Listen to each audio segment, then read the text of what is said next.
we have a 93 or 95% turnaround ratio of old clients. So they're still with us from 2017. So what is the fastest way that you've earned a client's trust, Kavish? Replying them faster. I'm not saying everyone should reply in 10 minutes, don't get me wrong. But in current today's age, replying after 48 hours, 3 days, just doesn't sink in well with me. It's a USP. If you can do it, that's a moat. Nobody does it, to be very honest. Yeah. As simple as it sounds, but I've heard not many people are able to reply faster. Kavish, I'm sure you've heard this, right? Clients will tell you that they can just build a website with ChatGPT. What do you say to that? Try it. That's what I say. I mean, don't get me wrong, you can do it. But based on my experience, someone who knows what a good website look like than just another website, it's not a long-term scalable solution. But founder just trying to save money, build a website, try it. Thank you so much for saving my time. You should try it ASAP.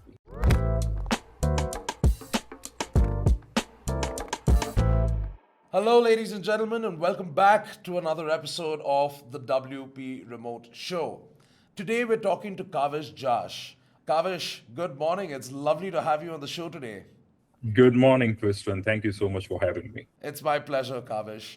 So let me get right into it. You started CodeCaste at 27 with no technical background. What made you take that risk?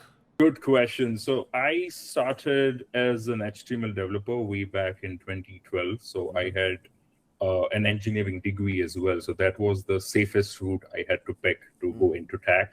But within an year, I understood code is not for me.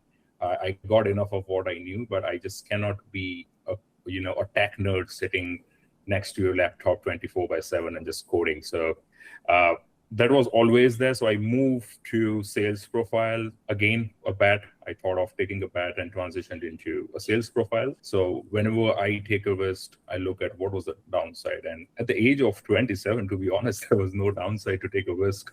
So it was an inner call. I listened to it. Bet went well. And here we are talking to each other. That's amazing. So it was very much a follow your heart type of situation. Yeah. So your co-founder handles the code, right? And you handle the clients. What is the thing that you two disagree on the most? Good question.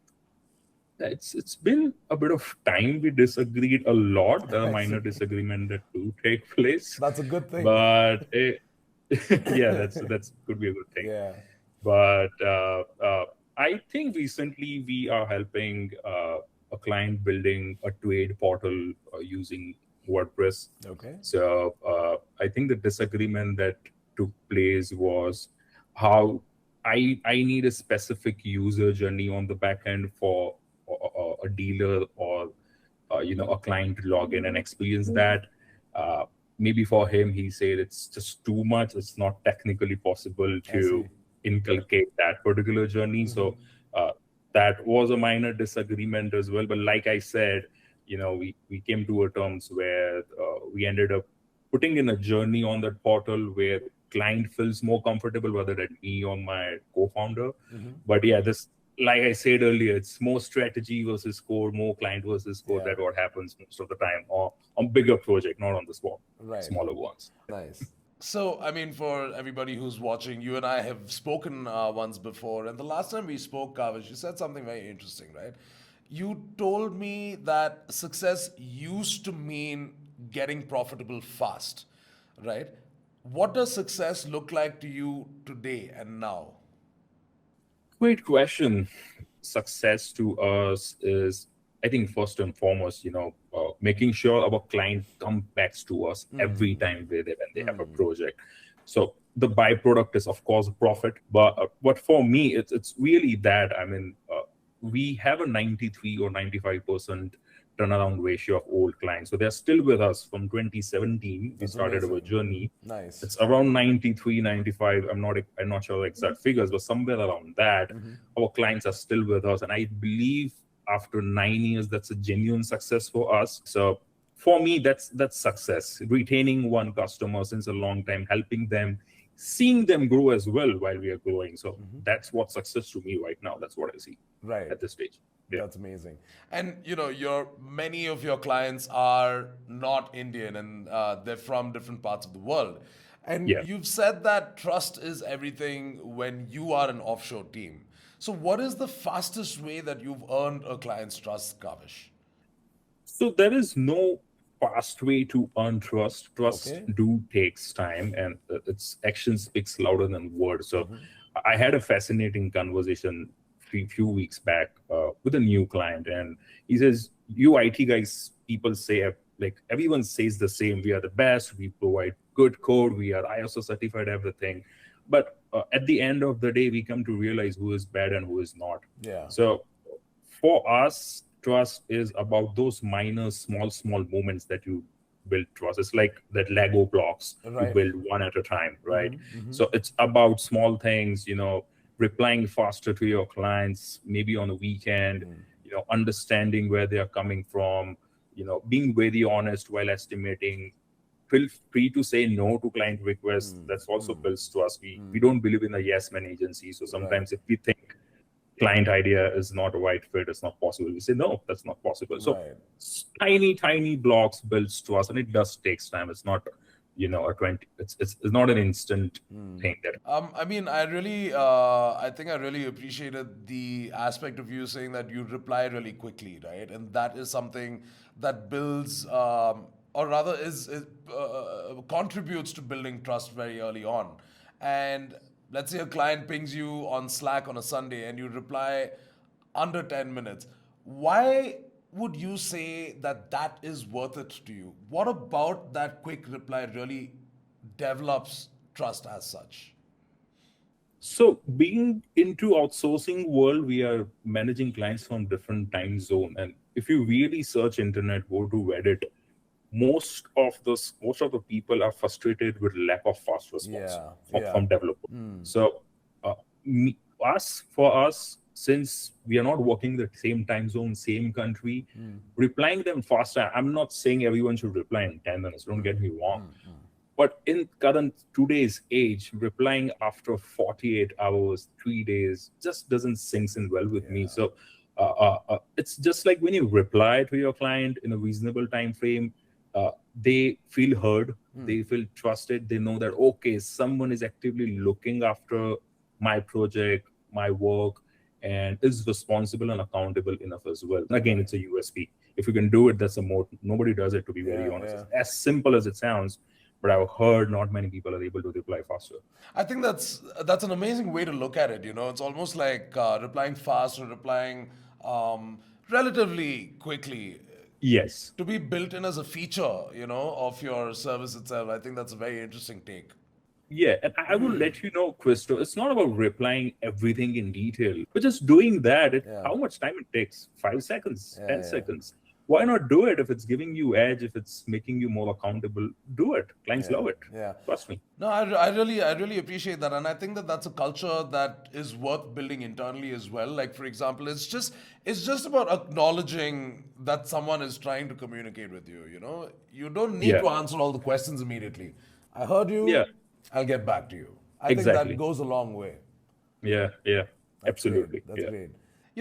Kavish, now coming to the hot topic across agencies, across businesses, which is AI, right?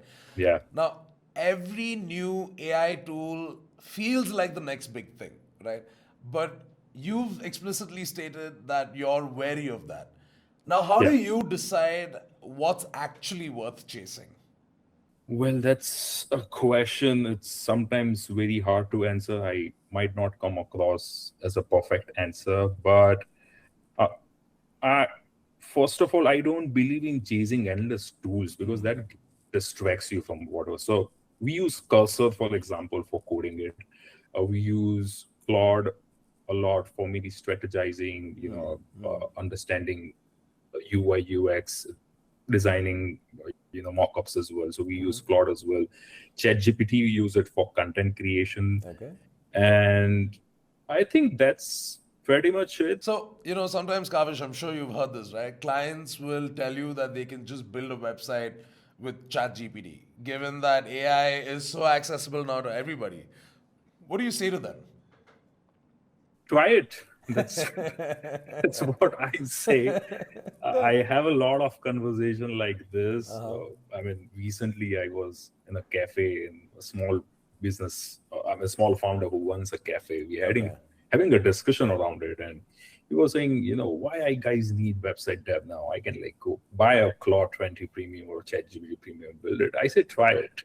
You should try it. If people are saying you should try it, I mean, don't get me wrong, you can do it, but based on my experience, someone who knows what a good website look like than just another website, it's not a long-term scalable solution. And if I put an experienced developer to look at what's the code been written behind the website,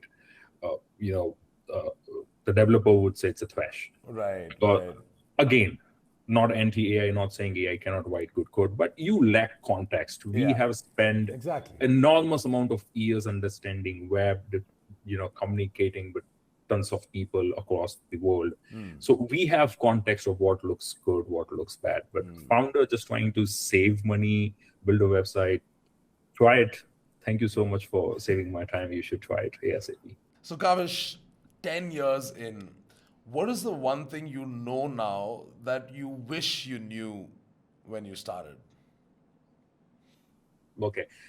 What's one thing that I know right now, which I wish I knew earlier, is building systems earlier in my company that just takes a lot of legwork out of equation.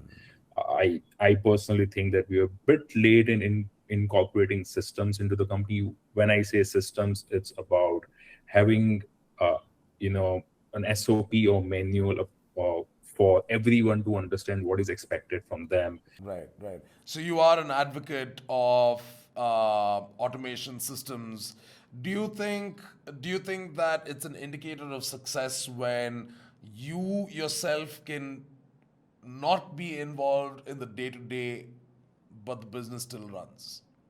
Yes, I think it's very important. The importance of system came to me when I read a book. It's a wonderful book. Everyone should read it. E-Myth. E-Myth. And I'm not sure about the the author name, but E-Myth was a book that was very what I would say enlightening for me, because the author is trying to say that if your business depends on you, you don't have a business, you have a hobby. Right. So I mean, if you see any big founders like Jeff Bezos or Elon Musk, they are not writing code or drafting documents. No, they have a system developed in the company where they can just focus on running the business and not spending the time in the business. So this is most of the mistakes. The one major mistake that most founders make, especially in India, we don't have a concept of scaling. Like everyone says scale. How to scale?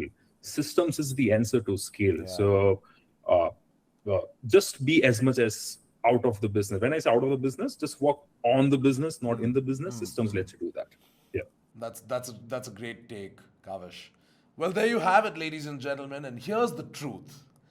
Kavish didn't win by chasing every trend that walked through the door. He won by getting the fundamentals right and staying there. And honestly, for anyone listening, I don't think I can say it any better than that.